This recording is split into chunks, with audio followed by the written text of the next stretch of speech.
What's up, y'all? Welcome back to another reaction video. I'm Mende. And I'm Ollie. Today we got animal facts that I got wrong. He's always right? What did he make me believe? That wasn't true. Right, that's what I'm thinking. I'm like, have I told anybody? Like, what are you responsible for? He got to stick. Let's get into the video, bro. I hope all y'all that's watching this video is taking care of yourselves. Let's get into it. They're one of the most dangerous animals in the world, so I built this cage to keep them secure so there's no possible... Oh my god. Hi! Oh, you're a big boy. Hi, you're so cute. What's your name? What's your name? It's right there. Oh, hi. Venomous. Oh, hi, Venomous. Wait, what? That can't be real. What? I have made a severe and continuous lapse in my job. I'm just playing, I'm playing. But can you imagine? Nah, but this is gonna be an accountability video. And honestly, it's all because of one comment I got on TikTok. Basically, someone commented on one of my videos disagreeing with me, and someone replied to that comment with something like, yeah, okay, I think I'm gonna believe the guy with 16 million followers. Yeah, that didn't sit right with me. Just because I have more followers than sheep in Scotland doesn't mean my word's law. What? Mistakes happen. That's why keyboards have backspace and DoorDash has birth control. So that's what this video is, animal facts that I've gotten wrong, or at the very least didn't get 100%. And starting off is the fact that I don't really even know how I believed in the first place. I've already corrected this, but if you've been following me long enough, you've definitely heard me say that lions have a bite force of 650 pounds per square inch, almost half as strong as their brolic biracial tangerine-colored cousins. Except more recent studies puts the lion's jaw work at closer to 1,000 pounds. What are we looking at? An alligator and a lion fight over food. Remember what I said the other day about how the dude was like, the dude who hunted deer, he was like, I'm giving them a better death than they would get.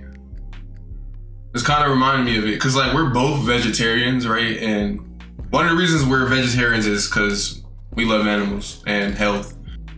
And I was telling her that like I watched the Joe Rogan podcast, and he was like, I'm giving the deer a better death than it would get. You only are hunting these mature animals that have already passed on their genes. You also are recognizing that if you're not killing these things, it's not like they're going to live forever. They live a short life with a very violent death. It's either wolves or mountain lions or bears or something's going to take them out. And so seeing this picture, I mean, I know there's no deers out there, but like, it's kind of, you know. Yeah, that wouldn't happen to a deer, but it can happen to a deer. Oh, it'd be wolves doing that shit to them. Animals eat other animals. That's their life cycle. I agree with it, but he is right though about that. He is giving them a better death than they would get most of the time. I don't know. I mean, that's like 50%, right? But at the same time, they would still be alive if you didn't take their life. They could have lived a longer life. Yeah. His jaw work at closer to 1,000 pounds. So what did an Afro-cat do for us to lie on them so bad? Apparently it all goes back to a 2005 video from National Geographic where they tested a lion's bite force. Except they got it from a subadult male lion that couldn't have seen more than 2 or 3 trips around the sun. That's like saying the average man's 5 feet tall because you took a tape measure to a bunch of 7th graders. Also, the number they got was 691, so Mufasa knows why it got nerfed to 650. We now believe that the bane of buffalo has a bite force more in the neighborhood of 4 figures. Still just under carnivores like tigers and hyenas, but not by the limits like we originally thought. So apparently I owe lions in Africa and Detroit an apology. I was not familiar with their game. This video was recorded before the Buccaneers game, and I shall adjust my reaction accordingly. The 690 number spawned from an old show known as Dangerous Encounters with Brady Bar. And we're gonna learn that TV shows aren't the best source for the most accurate information. Who would have guessed? Especially when it's from a time where Steve Harvey had hair and not hopes. Another fact is that tigers are so strong that they can remain standing even after being turned into a statistic. Now, tigers are built like Greek sculptures modeled by furries. Blood from Zootopia proved that, but enough to stand on business even after they're physically finished? Well, if they do, it's probably more of a reflection on their stability than their overall strength. It also could be a freak accident that got reported as a fact. There was a guy that got his will activated while reaching for something in his kitchen, and his friend legit found him that way. And there is at least one animal that does something similar. Since sloths have reverse grip, the Moss Motel of the jungle is hanging on a branch even after they've already been emancipated from the population. But can the cornflakes... They're kind of cute. Maybe, but it's pretty unsubstantiated, so I probably shouldn't have mentioned it. Along with another fact I've spent most of my childhood believing, and I know for a fact I've said this at least once, that venomous baby snakes are more dangerous than the adults. The idea here is that snakes can consciously control how much venom they release, or if they release venom at all, but baby snakes with less experience, they empty the whole clip every time. Now the first part is true, snake venom is physically expensive to make, so a lot of snakes will compromise with dry bites to get the message across without spending the cost. It's like a blank shot from a gun with vibranium bullets, and the chances of getting a dry bite vary on the snake. The eastern brown snake delivers diet bites an estimated 80% of the time. Something like a taipan chooses mercy only 5%. Snakes can also actively control how much venom actually comes out by contracting certain muscles. It's why only 1 in 500 snake bites in the US result in a census layoff. I didn't even know it worked like that. Snakes are worse. That's what I was just about to say. They spray it? Yeah. They spray it like a spray? Yeah. I thought it like when they bite you. I think it does that too though. Wait, what? So maybe they spray it when they bite. Yeah. Even if they're not biting into nothing. Yeah.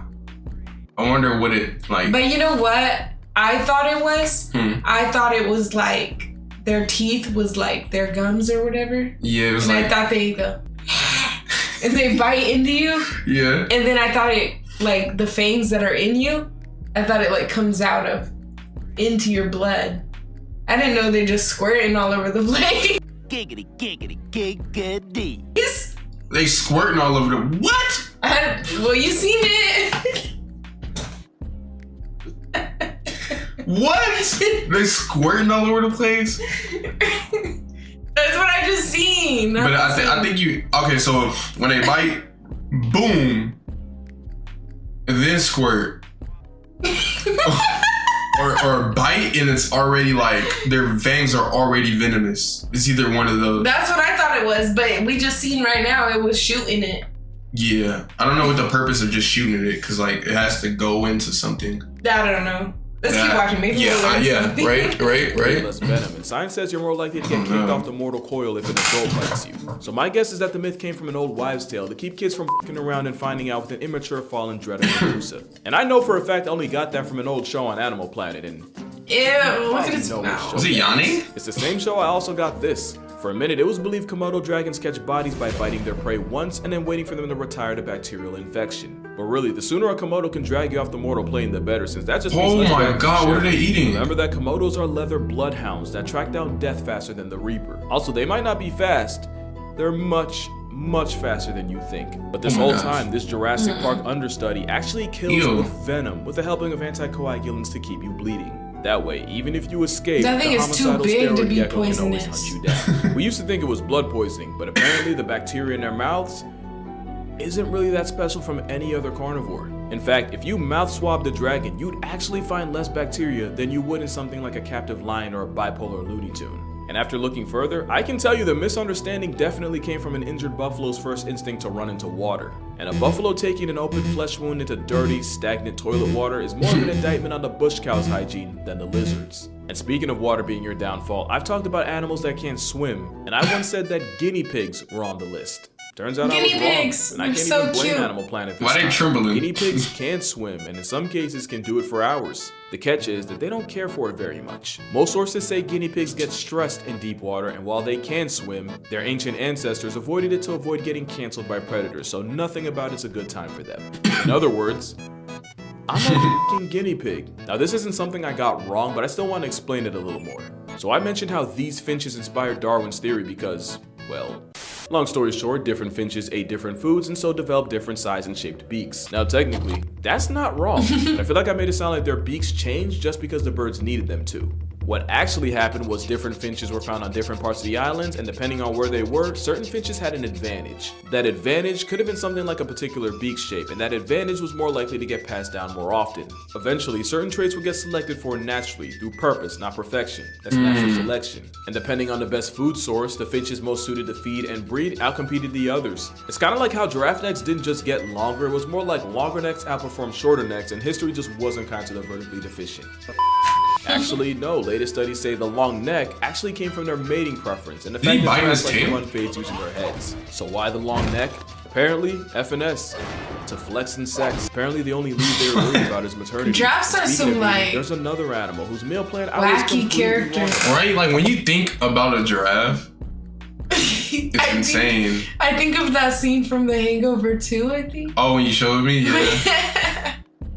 But like, when you think about a giraffe, mama, it's like, what are you looking at? Like, damn, these are like, those are the closest, not necessarily because like, of course, crocodiles and alligators, I guess, aren't they still dinosaurs? But like, the height-wise, a giraffe is like, tallest and shit. Yeah, it makes you think of a dinosaur, but then it kind of looked like a big, stretched out deer. Yeah. But then it's polka dot. Like, what? You know how freaky they would be if they like was like I wouldn't be surprised if I found out they come from another planet. you know how freaky that would be if they would like ate meat. Oh, and they had like sharp teeth. That would be crazy. That would be that like would be so scary. That would Like, be the worst thing. imagine you're sleeping and you hear this on your window. Oh my god. And you look and it's just a giraffe trying to bite your head. Like, They're so sweet though. But imagine if they had razor sharp teeth and like, oh hell no, the giraffes should take a crazy turn. We got you don't lucky. need to imagine. We got lucky. We got spiders lucky that are they're so small. sweet. We got lucky spiders are small. No, if you really want to say, Imagine if a spider was the size of a giraffe. okay. If you really want to say though, we really got lucky that what are they called? Praying mantis. We got lucky that they are small. Because even if they were they're strong as fuck. Even if they were the size of a house cat, we'll be fucked. You know how strong they are? I don't want to know. They're some freaky looking animal. They are very strong. If they were even the size of a cat, we'll be fucked. We'll have to walk out with fucking shotguns and pistols and Desert Eagles. Hell no. Nah. They're strong. I'm not trying to just walk outside on my break and get caught lacking by a praying Oh man. my gosh. Hell no. Not gonna lie, I'm kicking that hoe and I'm stomping him. They're so strong, He's the size mama. of a cat. Like, look, it sounds crazy. I don't like, but sometimes if it'll come on my recommendation, which is like very rare, of two insects fighting each other. You ever seen those videos? No, you haven't seen them? Maybe a long time ago I might have seen So it's like a praying mantis versus a hornet, and he was fucking him up. He was just doing whatever he wanted to him. Like, they are very, very strong, dude. I might have to show you some videos of them getting busy. Why do you think they're always in like kung fu movies and shit like that? Because they're strong, because bro. they're so divine. That Pray to Jesus. Knock Jesus out. they're crazy, mom. They're crazy. That- Possums be are the like- rat-tailed relic Australia left behind. They're also free pest control, since one pouch-packing possum can terminate 5,000 ticks in a season. Except they don't. I got that Those wrong. eyes. The number comes from an Looking experiment like you. where they introduced 100 ticks to different animals like mice, squirrels, and opossums, and counted how many ticks had fed and fallen off. According to the Ew. study, the opossum cage had way less ticks than all the others, so the assumption was that any tick that wasn't found at the bottom of the cage had likely been Like your eaten. feet. So they took the number of ticks left in the cage, along with the population of ticks found in wild opossums, to come to the conclusion that possums must put away 5,000 ticks a season, at Yo, least. what? Yeah, not the most solid logic, and later studies examining their stomachs and feces found that the shit literally didn't add up. Not only does Como Kitty not pass 10 ticks by the thousands, ticks aren't even a preferred part of their diet. There are a lot of weird things about this faint weasel, like how their body temperature is so low that rabies gets possums more than possums get rabies, or that their nipples straight up look like a devil worshipping cult with 12 Ew. milk faucets circling one. But the whole thing about them being tick vacuums, that kind of falls on its face. But you want to know Animals what are doesn't so fall on its freaking face? weird. Cats. They always land on their feet and can Little survive free falling kitties. from a building. So much that cats have about a 95% chance of falling from 10 stories Holy and not shit. flatlining on impact. At least that's what I said. But in the original study from We watched this 1987, video. out of the 132 cats that went to the vet after touching pavement from a window, 90% survived. Wait, 90% of the cats that went to the vet. Someone in the comments pointed out that this was a case of survivorship bias. Said, fair, you wouldn't take a dead cat to the vet. And out of the 90% that didn't instantly become a chalk outline, 90% of them had some form of thoracic trauma. 37% needed emergency surgery to renew their life subscription. 30% needed non-emergency treatment, and only a third tanked an accelerated sidewalk smack and walked away needing nothing. Also, 17 years later in 2004, another study showed that flights from the 7th floor and up actually caused worse injuries than lower drops, which cancels out the other thing I said about shorter drops doing more damage. So I think the real answer here is, unless you're Shane Dawson, treat your cats the same way you treat your kids and don't let either go out the window. Now for this next fact, I'm gonna be honest, if it wasn't for one comment, I'd probably spend the rest of my life getting it wrong. And it's that REM is the deepest stage of sleep, and that insomniacs dream about being reincarnated as a platypus since nature's casserole gets more REM than any other animal. I was always taught that your eyes twitching out like Kai Cenat meant deep sleep. It's actually the third stage of NREM that's the deepest. It's called N3, and it's the closest you'll get to cosplaying as a corpse while having a pulse, since it's the hardest stage to wake up from. It's also the stage where your body repairs tissues, builds blood, stores muscles, and strengthens the immune system. You almost didn't wake up. Basically, you know how your phone will update at the gooch of dawn as long as it's connected to an outlet? That's the N3 stage of sleep. It's also when you're most likely to precipitate your sheets or traumatize your family, since that's when bedwetting and sleepwalking occurs. It only lasts about 20 to 30 minutes each stage, and if you're lucky, you'll get about an hour and a half of N3 a night. But it's N3 that's the deepest stage, not REM. But since REM is... You got a problem or what? No? Do we? No, I'm not saying to you, we got a problem. Do we? No, we good. Okay. Then press play. I'm gonna get you. It's the dream stage. The platypus still has more real estate in DreamWorks than Shrek. Now this next fact comes from deep in my TikTok days, back when I wasn't so afraid of guidelines. That blue whales release 400 gallons worth of baby batter, with only 10% of that getting where it needs to go. Gallons is like 10 bathtubs of whale maker. Except 400 is more of a reach than a whale's piece. It's actually like 5 gallons per session, and again, that's about one of these. Still, most of the liquid daycare ends up getting offloaded back into the ocean. It makes you wonder why it's so salty. That's a joke, by the way. It's sea foam. They're not actually playing. Oh, I was about to say. This next thing isn't something I got wrong or even said, but something I showed. I saw this video of a manatee getting an assist from some guy and honestly didn't think much of it. Apparently the law doesn't agree, because not only is this illegal, it's hella illegal. You don't want to give manatees water for the same reason you don't feed wild animals. Eventually, the water blimp could lose its fear of humans and boats and end up getting turned into a speed bump. The Florida Manatee Act of '78 makes it illegal to do anything to a manatee. Mean, obscene, and anything in between. Why was I just reading, I was reading something about them today.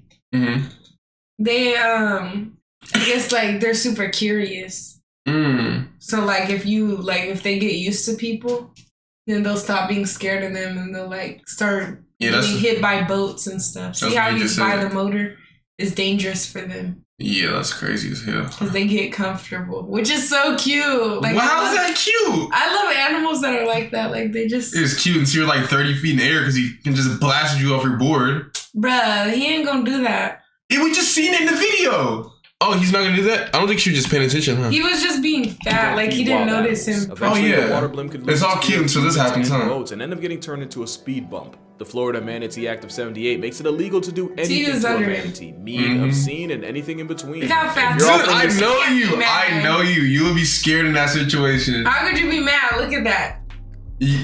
You wouldn't be scared in that situation? I know. I would rub his belly. You would be, Mama, if you're on a board and that motherfucker was going that fast. Let's start here. I wouldn't be on a board. Okay. But if I was like on the dock and I seen that, I'd try to rub his belly. Dude, stop. But then I would probably run. Stop. Look at him. He's cute. Okay, manatees have really cute faces. What? Okay, I'll show you a video. Okay. Sonny, they're honestly better off dead. As dead as the dog from this video. Or maybe not. You probably remember this story I told of a polar bear petting a dog before turning it into Nemo's mom. But it wasn't actually the same dog that got turned into bear bait the way I said. What happened was this video went viral. So viral that the Canada CBC News got a hold of it. So much that they basically aired the guy out and said that officials had to relocate 3 polar bears from the same property a week before after one of the bears erased one of the dogs. Wow. Apparently owner Brian Ledoux had been feeding the ice bears along with his pack of Eskimo dogs, and according to him, the one night he didn't feed the dude, how can you care about your dog and like this doesn't even look cool? Like, oh my god, like imagine a polar bear has your dog like that. He said he was feeding the bears. The owner was feeding the dogs and the bears. And the one night he didn't feed the bears. Yeah, they fed themselves. That's crazy. Why I would never feed bears? cares? This looks kind of cute, but I will still I will cringe, like, because my dog is getting handled. Like, what is going on? You know how big their paw, like, they can accidentally hurt my dog on accident. This doesn't look right. You're not, number one rule about wild animals is don't fuck with them. That too. Leave them alone. Right. Only if you, it's only rare occasions. Like, say you, like, I seen a video of a lady and she raised a baby panther from all the way to like a little baby, a huge panther. And it's because she didn't do it on purpose. She thought it was a kitty. And as it was growing up, it's oh fuck, this is a panther, bro. And so yeah, I've seen that. But even still, like, at a certain age, you gotta relocate them. Yeah, because they can kill you. Yeah.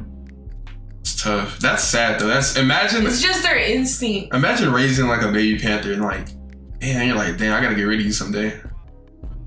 That's kind of sad. But I think she still has that panther. I think she still has that panther because I seen a video of like the panther and the dog playing in the snow together. So I thought you never know, she might have like a rehabilitation center or like a yeah. I hope she didn't like declaw it or anything like that, or defang it too. Hell no. At that point, in the wild. Yeah, you're declawing your animal and defanging it. It's like, hell, just get rid of it, bro. That thing's depressed. Come on now.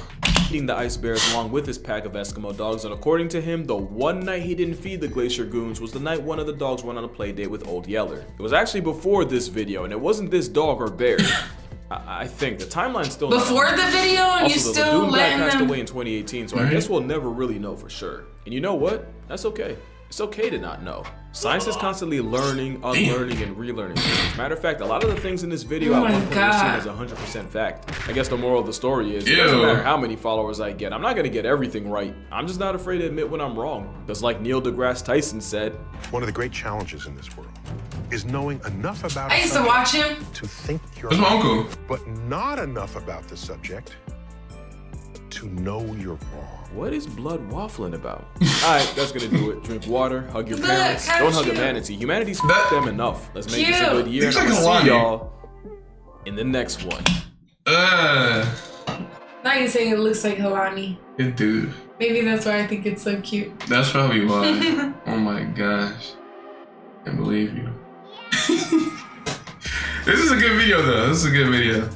The biggest thing was about the cats, because I thought all cats survived that shit. But I mean, I kind of knew that they were probably injured a little bit, but they was taking them falls. Well, most of the time, like any animal when they fall, it might not land correctly. And cats is built different though. They'll run after and they'll hide. Yeah. They'll die somewhere more comfortable. They'll die? Cats, when they know that it's like a fatal injury. Cats are different though. Cats are built different. We love cats, huh? I love cats. Cats are good. The best. I also love dogs too. The best pet, huh? Dogs are cool. I fuck with dogs. Huskies. It is some ugly dogs out there though, man. We're just driving or anything. She's like, "Oh my god, that dog is so cute." And I'm like, "Oh, what? Really?" It'll be the sickest looking dog ever. Right, you just don't like dogs like that, honestly. No, I do with Mama. The dogs you be saying that's cute, I turn around and like they just came out of the sewer. Shit, they probably did. They're dogs, so they're cute. You're sweet.